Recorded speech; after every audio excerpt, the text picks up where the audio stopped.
Bonjour à toutes et à tous, bienvenue pour ce 18e épisode de mes causeries au coin du web.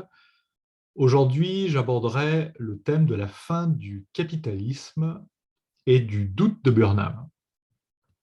Alors, deux questions seront tout particulièrement au cœur de cet épisode. Avec le développement d'une société managériale, le concept de capitalisme a-t-il encore un sens? C'est une question qu'on peut légitimement se poser si on s'inscrit dans la réflexion de Burnham que je vais rappeler. Dans le prolongement de la pensée du philosophe américain, peut-on encore parler de capitalisme? Le capitalisme a-t-il jamais eu une place finalement dans ce monde? Alors, avec mon livre Apocalypse managérial, au-delà de la seule logique de l'essai, j'ai souhaité exploiter un certain nombre d'archives historiques, des archives sur l'histoire institutionnelle du management, mais aussi des archives plus individuelles, centrées sur des penseurs du management, en particulier des penseurs du management des années 30 et 40. Et dans cette logique, je me suis intéressé aux correspondances épistolaires de James Burnham, alors jeune professeur de philosophie à NYU, avec des membres importants, des membres influents du Parti travailleur américain, notamment des échanges avec Léon Trotsky. Mon intuition étant que ces échanges documentés sur une période allant de 1936 à 1940 permettaient de comprendre les raisons de la rupture de Burnham avec la logique marxiste, léniniste, et plus généralement le Parti travailleur américain. Mais au-delà de ça, permettrait de comprendre des choses plus profondément intellectuelles sur le changement de trajectoire de Burnham, et peut-être même permettrait de comprendre des choses sur la trajectoire intellectuelle plus large des États-Unis et de la réflexion états-unienne sur le management. Alors, dans le cadre de ces échanges, le jeune professeur de philosophie à NYU s'interroge sur la vision marxiste de la dialectique, telle que la rappelle à certains moments Trotsky, s'interroge sur les processus réels au cœur de la transformation de nos sociétés, il s'interroge sur la transformation de ces modes de transformation. Son malaise est autant épistémologique, sur les théories, sur les mots pour décrire, qu'ontologique, sur la réalité de ce qui se transforme, la réalité des modes de transformation du réel. Euh, on pourrait dire que tout son propos est onto-épistémologique. C'est bien la catégorie capitalisme et sa traduction dans la dialectique marxiste, la catégorie même de capitalisme est très marxiste et très performée, beaucoup l'ont dit, par Marx et les marxistes en général, un peu évidemment aussi par les courants anarchistes du 19e siècle. Donc cette catégorie capitalisme, finalement, lui pose radicalement problème. Et ça, c'est quelque chose que je trouve assez peu dans les lectures et les commentaires qui ont déjà été faits de ces correspondances. Je trouve qu'on n'a peut-être pas mesuré la radicalité des réflexions et des propositions de Burnham dans ces échanges épistémolaires. On y réduit peut-être à une rupture sur la base d'une humeur, d'une déception, un point intellectuel mineur. Je pense qu'il y a quelque chose d'assez radical qui se joue dans cet échange. Alors, pour s'en rendre compte, il faut peut-être aller plus loin dans le temps et il faut peut-être aller regarder à nouveau l'ouvrage que sort en 1941 Managerial Revolution, que sort James Burnham en 1941 Managerial Revolution, ouvrage qui sort un petit peu après la rupture. Dans Managerial Revolution, c'est une transformation réelle que décrit le philosophe. C'est une véritable translation conceptuelle qu'évoque et propose Burnham. Les processus de transformation, les modes historiques d'ontogénèse de nos sociétés connaissent une évolution radicale à l'orée du XXe siècle, probablement sur un temps plus long. Voilà, c'est finalement un phénomène assez ancien, pour des propriétaires du domaine, des gens qui ont un patrimoine, que de s'appuyer sur des gens qui ont une expérience, qui ont une compétence, qui ont une légitimité pour les aider, de s'appuyer sur des gens pour coordonner la gestion du domaine, les biens, les esclaves, la production.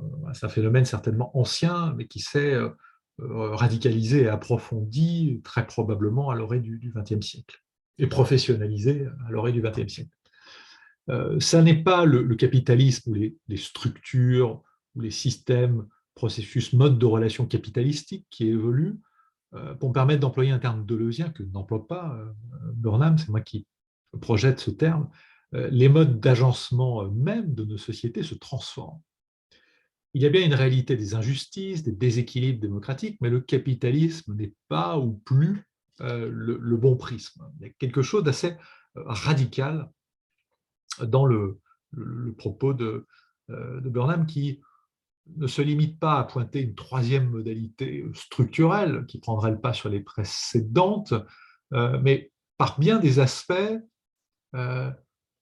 pointe une nouvelle ontogénèse, un nouveau mode de transformation, des modes de transformation de nos sociétés. La révolution managériale n'est pas une simple mutation du capitalisme, elle est un nouveau type d'agencement socio, politico, matériaux, technico, économique, un agencement managérial dont Burnham ne dit finalement pas grand-chose. Ça, c'est un point à la lecture ou aux relectures de Managerial Revolution qui m'a étonné.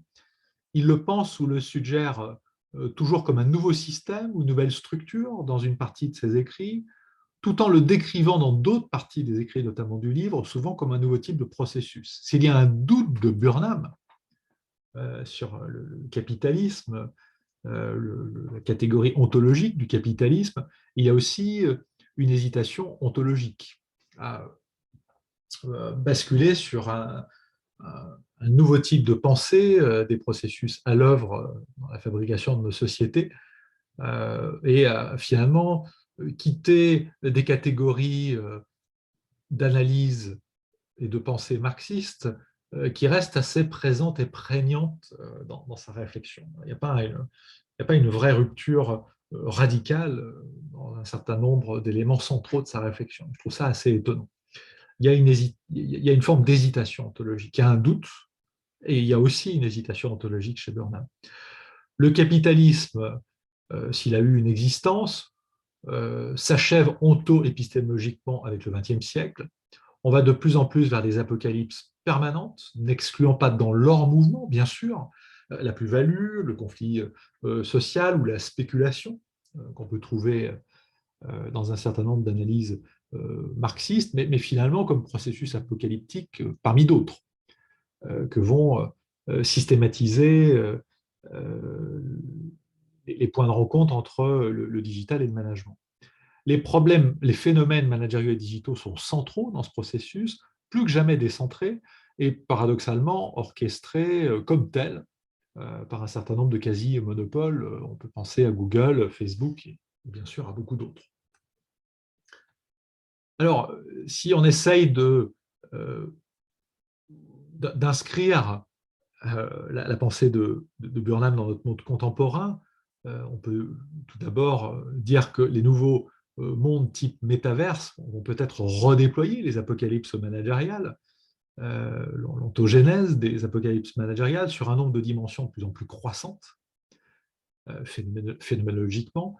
Ils vont démultiplier les corporéités, intercorporéités et les possibilités de valeur en nous donnant la possibilité de glisser vers plusieurs sémiotiques digitales, toujours globales, toutes synchronisées par les infrastructures digitales, mais articulant très paradoxalement des présents différents dans ces mondes soi-disant virtuels.